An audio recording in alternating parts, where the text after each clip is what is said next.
Hello ladies and gentlemen and future billionaires. In this video, I'll go over all there is to know about cryptocurrency and blockchain, as well as how you can get involved in this ever-growing 21st century ecosystem. But first, tell me, have you ever been with your friends and heard them talking about Bitcoin, blockchain, cryptocurrency, NFTs, metaverse, and all other fancy web-related terms, and thought to yourself, well, I got you covered. After watching this video until the end, you will finally be a member of the Digital Currency Club and become a crypto nerd. So without any further ado, let's get this party started.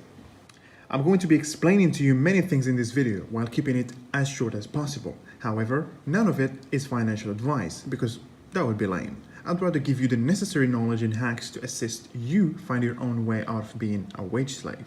Alright, let's start now with what is cryptocurrencies.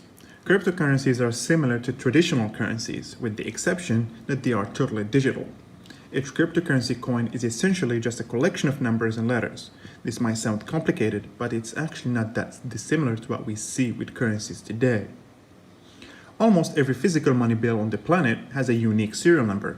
This serial number corresponds to information such as when the bill was printed, where it was printed, and so on. In theory, a central bank keeps a record of all money bills that have ever been printed and where they are, and shares this information with smaller banks. If you have a debit card or a credit card, you will know that you have an account number on there, as well as a password or a PIN number that you use to access the money in that account. Your bank branch knows your account number and your personal information because you had to provide them in order for you to open an account in the first place. This information is also shared with the central bank and the government. Now let's say you have a $20 bill with the serial number ABC and your bank account number is 123. When you deposit that bill into your bank account, your bank branch, the central bank, and the government will see and confirm that the $20 bill ABC has been moved into the account number 123. This is almost exactly how cryptocurrencies work. Each individual cryptocurrency coin is like the serial number you see on a physical bill, only without the physical bill. Nearly all cryptocurrencies can be broken down into smaller chunks. In the case of Bitcoin, each unit is divided into 100 million chunks, called satoshis, which are equivalent to pennies to a dollar. Because you don't have to supply any personal information to create a cryptocurrency wallet, it's just an account number. And because you don't have to submit any personal information to create a wallet, your identity is not linked to it like it is the case with a bank account. Most crucially though, any cryptocurrency housed in your personal wallet is held directly by you rather than being held by a bank like ordinary money in a bank account. This means that no one can shut down or block your cryptocurrency wallet because you have complete control over it at all times. Now, the trade-off here is that if you lose access to your cryptocurrency wallet or forget to write down the recovery phrase you receive when you create one, unfortunately you will lose your cryptocurrency forever. Instead of banks and governments keeping track of everyone's bills and banks' account balances, these records are stored across all computers connected to a cryptocurrency network. These transaction and account balances are public and can be viewed by anyone using something called Blockchain Explorer. And we will be looking at what is blockchain shortly. And because computers can earn cryptocurrency for processing transactions on a cryptocurrency network, as a result, more computers will join the network to process transactions and earn Bitcoin, ensuring an enhanced security of the network. While you've most likely heard of Bitcoin, Dogecoin, Ethereum, there are thousands of other cryptocurrencies, just as there are hundreds of different regular currencies. The crazy thing here is that each cryptocurrency is unique, and not all of them are designed to be used for everyday transactions. In general, there are two types of cryptocurrencies: coins and tokens. Well, coins belong to cryptocurrency networks that were built from the ground up, which means that someone spent a significant amount of time and money as well as effort putting together the code and the foundation necessary to create a secure and reliable cryptocurrency network. Because cryptocurrency networks are so difficult to found or build from scratch, only a few dozen cryptocurrencies are actually coins, while the remaining are cryptocurrency tokens.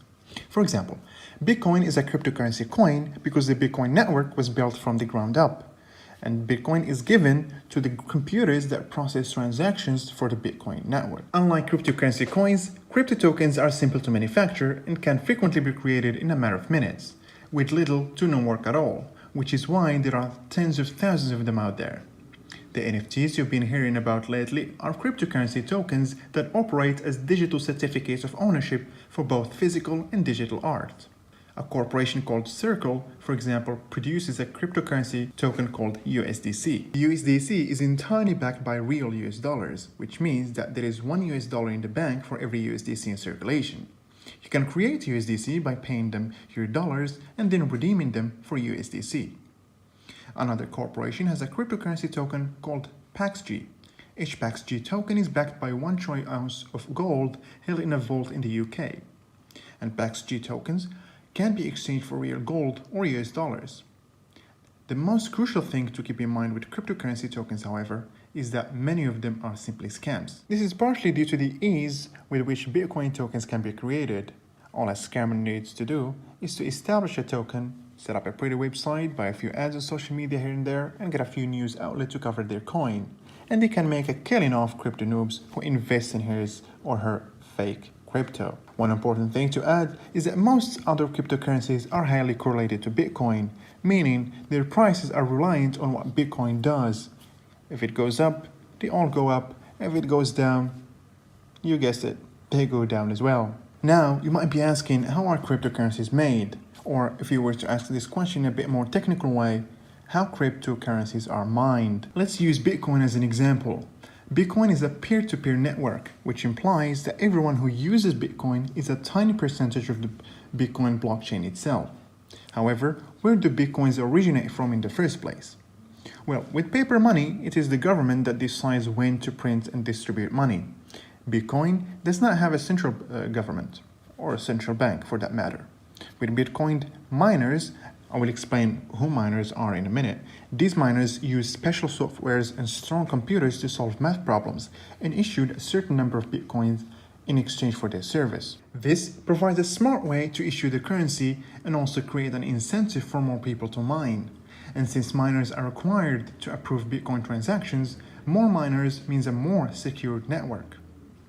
In the early days, Bitcoin miners solved these problems with processors in their computers. Soon, miners discovered that graphic cards used for gaming were much better suited for this kind of working. Graphic cards are faster, they use more electricity and generate a lot of heat, however. The first commercial Bitcoin mining products include chips that were programmed for mining Bitcoin. These chips were faster but still power-hungry. And here where the ASIC comes in play, or Application-Specific Integrated Circuit. These chips are designed specifically for Bitcoin mining. ASIC technology has made Bitcoin mining even faster by using even less power. As popularity of Bitcoins increases, more miners join the network, making it more difficult for individuals to solve those math problems.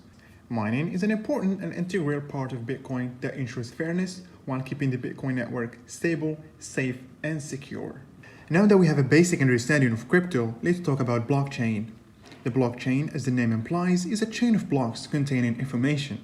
This approach was first published in 1991 by a group of researchers and was meant to timestamp digital documents so that they could not be backdated or tampered with. However, it remained mostly unutilized until 2009, when it was adapted by someone or some entity who goes by the name of Satoshi Nakamoto to establish digital cryptocurrency Bitcoin. A blockchain is a distributed ledger that is completely available to anyone.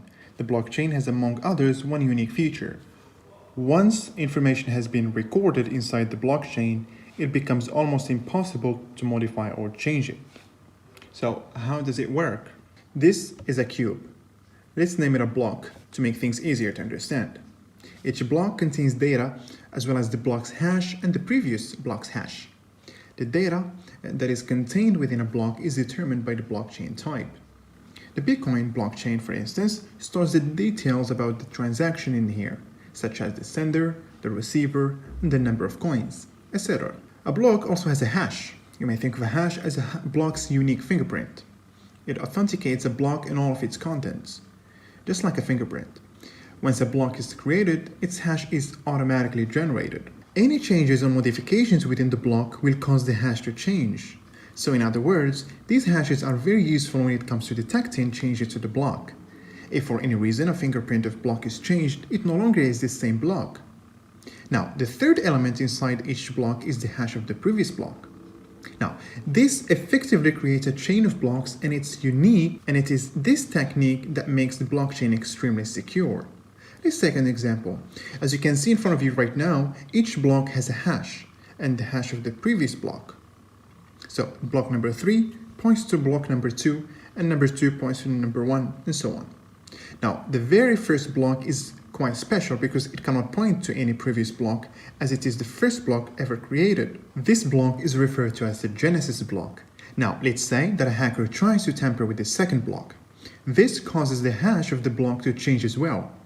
That in turn will render the block number 3 and the following blocks invalid because they no longer store a valid hash of the previous block. So any modification on a single block will result in the following blocks becoming invalid.